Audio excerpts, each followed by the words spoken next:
My name is Janna Kimel, and I'm the founder and executive director with the Chronic Pain Project. If you're new to our organization, the Chronic Pain Project brings visibility to the invisible experience of living with chronic pain, and we do that through art. We offer the opportunity for artists to exhibit their work, to participate in workshops, community groups, and speaker events. Our overall goal right now is to make room for the voices and the experiences of our artists. And one of the ways we do that is by ensuring that most of our programming is free. By covering the cost of supplies, shipping for artists, we can allow artists to participate. And this is the motivation behind our current campaign, Make Room for Art. Any and all support, whether it's financial contribution, a social media repost, coming to some of our events, all of that goes towards our goal of giving ample space to our artists' work without any kind of barrier.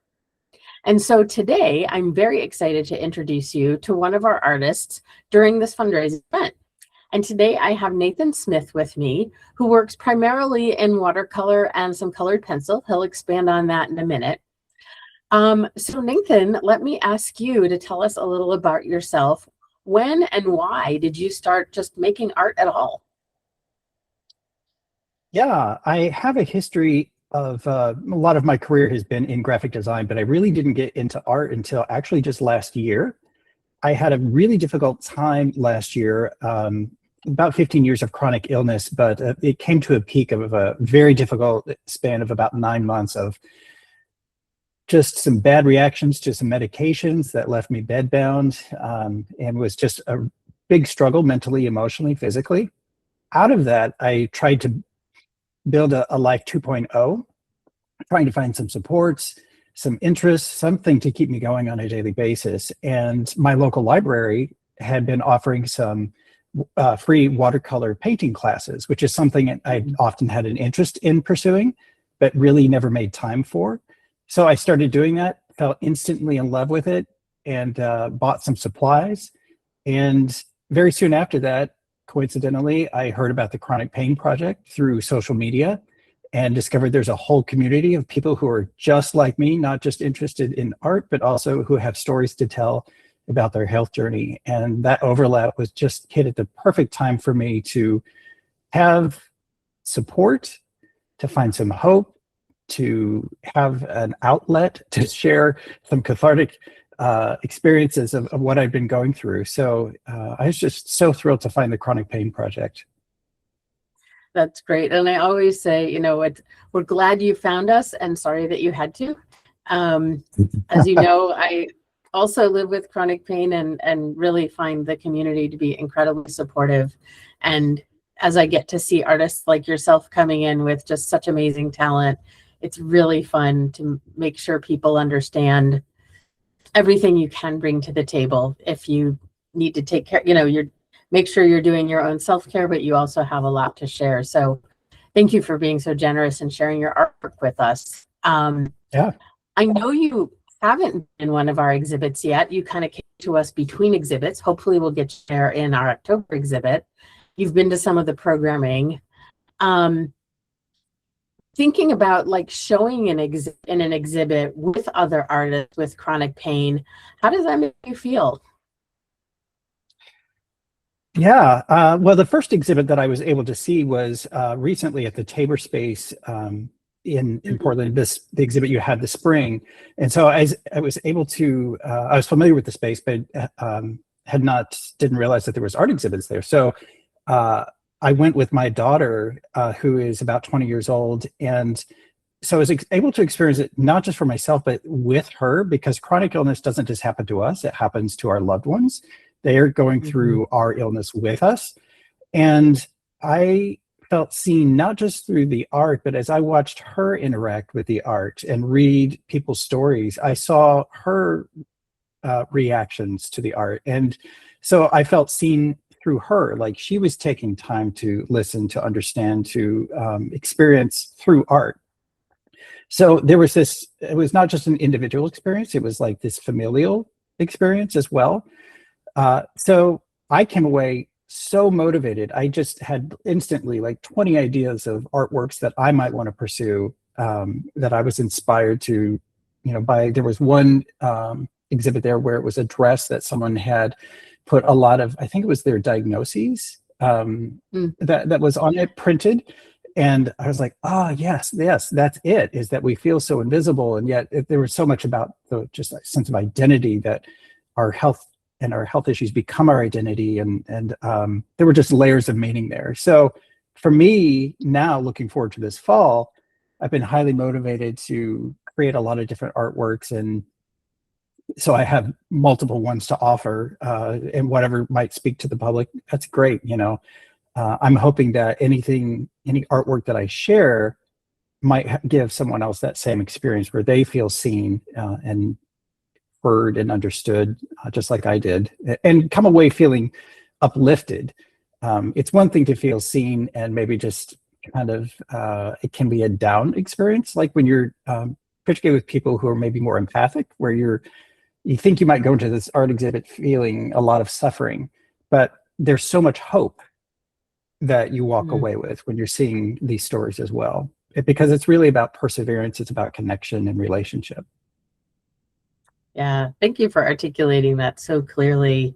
I love that you brought a family member with you, right? Because part of the idea is to show the beauty, right? To show the beauty behind the pain, and to also allow our caregivers to see, or your daughter may be not a caregiver, but a family member, that this isn't an isolated experience. It's not just me complaining, right? It's actually me having a universal experience of some kind of pain. Everyone's pain is different, but having an experience that many, many other people have. And what we've seen also is, like, did your daughter have any particular piece that resonated with her? Because sometimes we see there's a particular piece a person like gets through that one piece maybe than others. Did you see that at all with her? I don't recall. Certainly there were a lot that she looked at and spent time with. She has ADHD, so a lot of times her attention can be very fragmented. And so I think mostly it was just in general the fact that she was taking so much time intentionally with a lot of different pieces. And I think a lot of it was just the fact that there's such a variety of styles of pieces. So I don't remember any one particular for her that she walked away with, but it was the fact that she was taking so much time with so many different pieces. So I know that, she is also tends to be a person, just because of her journeys being adopted and things like that, where she loves to be inclusive and help other people feel seen. So I think it was important for her own journey, just to see many different stories represented. Nice. And do you happen to have a piece either digitally handy or physically handy you could share with us and just tell us a little bit about what it meant to you to make it? Yeah. One of the first pieces I did, I'll hold it up here. Hopefully it will show up. It's being reflected. It's got some glass there, but yeah, it's a black hole, and there's twin stars that are there. And I wrote up a brief commentary on it. I'm happy to share that, and because I'm sure other people experience this as well, but so often when you're in chronic illness, it can feel like this black hole that is all consuming. And there's this gravity to it that feels like inescapable. So that's what this piece was really about for me. So here's the artist statement that I wrote about it. I was the black hole consuming the joy of my wife's brilliance. We began our life together as twin stars, orbiting each other in perfect balance. But the onset of my mysterious illness changed our gravity. My star collapsed in on itself, becoming an inevitable, inescapable, insatiable force neither of us could escape. Losses piled up. The inability to exercise, to eat, to leave the house, to spend time with friends and family, to enjoy a life that I dreamed of. Burdens increased, strains of finances, anxiety, depression, isolation, pain, endless doctor visits, and battling the gauntlet of the medical system. Lost in the black hole myself, I watched helplessly as my wife too was slowly stripped of her energy, her joy, and her freedom as my caregiver, and primary emotional support. My decay caused her decay. My very existence was consuming the person I loved, and I felt the blame. Then came a breakthrough in perspective. I am not the black hole. My chronic illness is. This distinction doesn't erase the daily tests of endurance and hard practical realities we face, but this shift rearranged my emotional universe. Separating my identity from my disease helps free me from the crushing false guilt. This painting captures the new way that I visualize our relationship. The black hole still exists, massive and consuming, but the twin stars remain. We are still here, circling each other, bound together by a light bond that the darkness cannot claim. The gravity of my illness pulls at us still, but our mutual support provides momentum to keep us in orbit above it. This painting stands as a visual reminder that we are in this together, even in the presence of a gravity that so often feels overwhelming.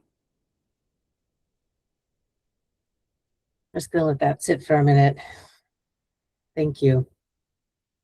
I know that these journeys are long and complex, and being vulnerable and sharing both your artwork and your words is incredible. I think a lot of people will get solace just from seeing and hearing what you're showing, what you're telling, knowing we're not alone in this journey, right? We can do this together.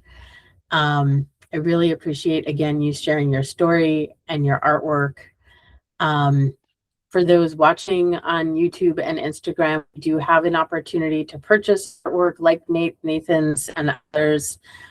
You're welcome to go to our website and do that. That's a great way to fund our organization as well as our artists. We'll be continuing to fundraise for the next few weeks. $5, $10, $50, $500, all of it helps our artists. Some of our artists aren't able to afford supplies. Each exhibit costs us some money to put together, and we really want to continue supporting artists like Nathan and so many others. So head to our webpage at www.chronicpainproject.org. Check out these amazing artists that we have. And Nathan, I thank you so much again for your time today. It's always a pleasure talking to you. Thank you.